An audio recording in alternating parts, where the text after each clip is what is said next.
सभी जनता जनार्दन को करवत प्रणाम। सत्यमेव जयते। आप सोच रहे होंगे कि आज जय जनमानस जय श्री राम क्यों नहीं कहा। सत्य अर्थात धर्म और धर्म का प्रतीक मर्यादा पुरुषोत्तम राम स्वयं है। असत्य अर्थात अधर्म, जिसका प्रतीक किसी को बताने की जरूरत नहीं। कल अर्थात 31 मार्च को एक न्यूज चैनल पर अपने एक पुराने साथी का एक क्लिप देखा मैंने, जिसमें उन्होंने कहा था कि मुलायम सिंह यादव जी को 2007 में ही आय से अधिक संपत्ति के मामले में केस दर्ज किया गया था। तो फिर उन्हें आप अर्थात नरेंद्र मोदी जी के सरकार ने पद्म विभूषण क्यों दिया। अब हम आगे बढ़ते हैं कि अब हमारे शुभचिंतक मित्र जो हम पे अपना स्नेह देने वाले और नाते रिश्तेदार, तो वहीं हमारे परम आदरणीय मोदी जी के चाहने वाले भी हमारे इस विरोध को सत्य मानने लगे हैं। तो कुछ लोगों का फोन भी आता है, तो वहीं कुछ लोग आपस में मुझे बताते हैं तुम अपने जगह पर सही हो। तो उन्हें इस बात की डर सता रही है कि कहीं तुम्हारे ऊपर भी ईडी या अन्य तरीके की एजेंसियां कुछ कर दे तो क्या करोगे। तो मैं तो कहता हूं सत्य कितना भी कमजोर क्यों ना हो, परास्त नहीं होता, हमेशा विजय सत्य का ही होता है। तो वहीं कुछ लोगों का कहना यह भी है कि तुमने विरोधियों से, कुछ लोगों से पैसे लेकर परम आदरणीय मोदी जी के खिलाफ विरोध कर रहे हो। कल तक तो उनके समर्थन में थे। तो मैं बोला कि भाई ये लोगों की अपना अपना मंशा है, कौन क्या बोलता है। अभी तो मीडिया और देश के तमाम लोग परम आदरणीय मोदी जी के साथ हैं। जब परम आदरणीय मोदी जी के चाहने वालों ने शंकराचार्य मुक्तेश्वरा आनंद जी को मुस्लिम समर्थक कहा था और खुद कुछ दिन बाद अजमेर शरीफ में चादर भिजवाया था, तो ये उनकी अपनी सोच है, समझ है, और समय के हिसाब से कैसे लोग बदलते हैं इसका एक सुंदर उदाहरण है। अब हम बात करते हैं कि नरेंद्र मोदी जी का मैं विरोध क्यों करता हूं। मैं उनका विरोध नहीं करता हूं, उनकी नीतियों का विरोध करता हूं। आपने किया तो चमत्कार और दूसरे ने किया तो अत्याचार। ये बात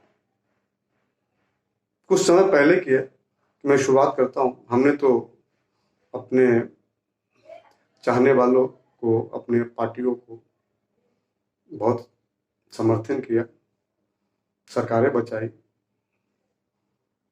तो इसकी वजह से कुछ लोग पार्टी में हाशिए पे चले गए, कुछ लोग झेल रहे हैं। तो मेरा मानना है कि सत्य का साथ हमेशा देना चाहिए लोगों को। बात है कि 2021 की बात होगी कि मैंने 2 भविष्यवाणी की थी। पहला भविष्यवाणी था कि पाकिस्तान की तत्कालीन इमरान खान की सरकार 2023 आने से पहले चली जाएगी। तो दूसरा भविष्यवाणी था कि नरेंद्र मोदी जी के नेतृत्व वाली सरकार चुनाव से पहले पीओके के राग आलापेंगे और उस पर अटैक करने की बात करेंगे, जो मैंने जनमानस के फेसबुक पेज पे मैंने डाला था। और वही हुआ कि इमरान खान अपने समय कार्यकाल पूरा करने से पहले चले गए। तो वहीं 2022 में गुजरात के विधानसभा चुनाव में परम आदरणीय प्रोफेसर राजनाथ सिंह जी ने कहा था कि चुनाव में कि मैं अगर गुजरात चुनाव जीत जाता हूं तो हमारी सरकार पीओके पे अटैक करेगी। ये सुनकर मैंने भी कहा कि चलो भाई इस पे थोड़ा सा रिप्लाई कर देता हूं जनमानस के पेज पे। तो मैंने कहा भाई ये तो मैंने आज से कुछ समय पहले ही भविष्यवाणी कर दिया था। उसके बाद मेरा जनमानस जो फेसबुक पेज था उसे ब्लॉक कर दिया गया, जिसका स्क्रीनशॉट मैं आपको दिखाता हूँ। तो बात यहाँ तक ये नहीं है, बात ये है कि हर व्यक्ति, भारत के प्रत्येक जनमानस, प्रत्येक जनता जनार्दन का इच्छा है, सपना है कि पीओके भारत का अभिन्न अंग है, भारत में होना चाहिए। ये मेरी भी हार्दिक इच्छा है। तब डॉक्टर श्यामा प्रसाद मुखर्जी, पंडित दीनदयाल उपाध्याय, स्वर्गीय अटल बिहारी वाजपेयी जी, लाल कृष्ण आडवाणी जी, स्वयं नरेंद्र मोदी जी और मैं, मेरी भी इच्छा थी और है कि पीओके हमारा अभिन्न अंग है और इसे भारत में होना चाहिए। तब जब परम आदरणीय प्रोफेसर राजनाथ सिंह जी ने ये चुनाव में सिगुफा छोड़ा था, तब बलूचिस्तान और पीओके अपने आज़ादी के चरम सीमा पे थे और शायद अगर वो ऐसा ना करते तो वो अपने आज़ादी को पाने में कामयाब भी हो जाते। जब उन्होंने ऐसा कहा तो यूएन से लेके यूएस, पाकिस्तान, चाइना, टर्की जैसे तमाम जो पाकिस्तान के चाहने वाले और पीओके के क्या बोलते हैं, पीओके के मसला न सुलझाने की इच्छा रखने वाले लोगों ने पीओके में आकर अपने अपने राजदूत भेजे, अपने अपने सबको भेज के मामला को ठंडा करवाया और भारत के ऊपर प्रेशर बनाने की कोशिश भी किया। तो अब आप सोचिए, क्या एक कहना, मेरी भविष्यवाणी और ये कहना कि मैंने पहले कहा था, और क्या ये एक जिम्मेदार रक्षा मंत्री को ये कहना शोभा देता है? जनता जनार्दन, आप लोग गहराई से सोचें। यही बात पे मेरे अंदर थोड़ी सी खटास उत्पन्न हुआ कि भाई मेरा जनमानस के पेज को क्यों ब्लॉक किया, और कौन ब्लॉक कर सकता है भाई, और क्यों करेगा कोई? तो वहीं मेरा यूट्यूब पे जनमानस के नाम से एक अकाउंट भी था जिसमें कुछ वीडियोस थे, बाद में उसे भी लोगों ने डिलीट कर दिया। किसने किया मैं नहीं जानता हूं, लेकिन कौन किया होगा ये आप समझ सकते हैं।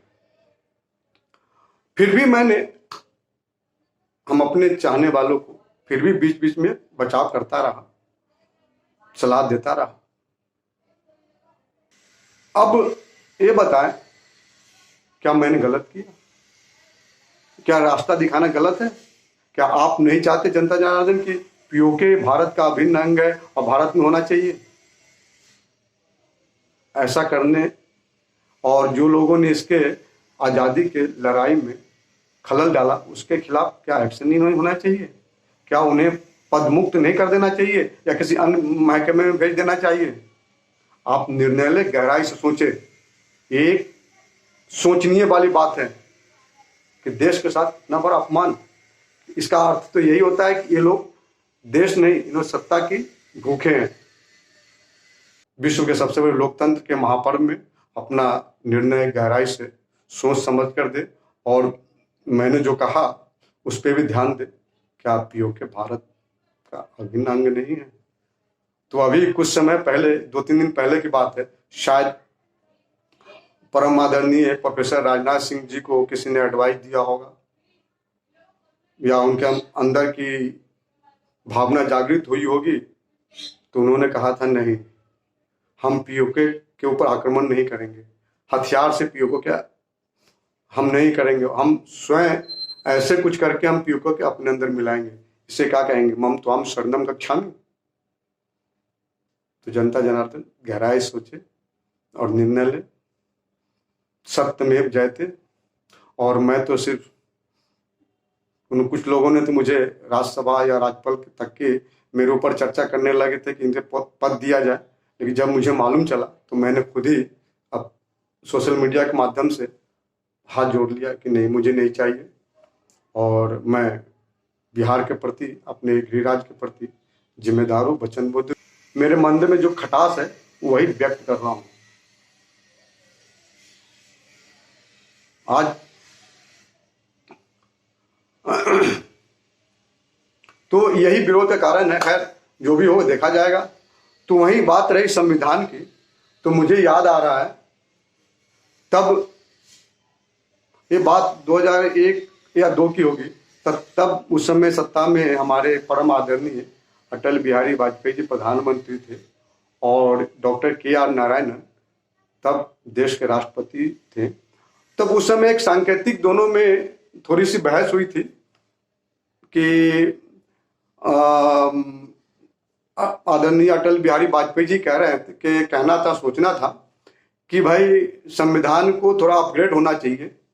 इस पे तत्कालीन राष्ट्रपति डॉक्टर KR नारायणन जी ने कहा था कि क्या कपड़ा धोने के बाद जो पानी बचता है उसे फेंक देना चाहिए, अर्थात संविधान को क्या कहा था आप समझ लीजिए आप। तो मेरा तो मानना है कि कपड़ा धोने के बाद जो पानी बचता है, तो वर्तमान समय में, वर्तमान दृश्य में तो ऐसे से फैक्ट्रियां, मशीनें आ गई है कि उसको फिल्टर करके रीयूटिलाइज हम करते हैं। तो अगर जिसके पास ये साधन नहीं है, जो नहीं, तब वो गंदा पानी को तो रखता नहीं है, उसे तो बहा ही देता है नाली में। तो वर्तमान दृश्य को देखते हुए, वर्तमान देश की हालात, सिचुएशन को देखते हुए संविधान को तो अपग्रेड होना ही पड़ेगा। और मैं इस बात से सहमत हूं और मैं उनका समर्थन करता हूं, परम आदरणीय नरेंद्र मोदी जी का, कि अगर संविधान में संशोधन या बदलाव चाहते हैं, अपग्रेड करना चाहते हैं, तो मैं उनका साथ देता हूं और साधुवाद भी देता हूं। उन्होंने NRC को लागू करवाया बहुत समय बाद, लेकिन करवाया तो सही, उसका भी साधुवाद। और दूसरी चीज ये है कि मैं पहले भी कहा था, आज भी कहता हूं, सिर्फ 2 बी ही बचा सकता है, बाकी तो अपने अपने स्वार्थ के मालिक हैं। जब तक स्वार्थ चल रहा है। तो जनता जनार्दन गहराई सोचे, और ये चुनाव के समय है, और जनता जनार्दन गहराई सोचे, निर्णय ले। एक देश, एक संविधान, उज्जवल बिहार, चमकता भारत। जय हिंद।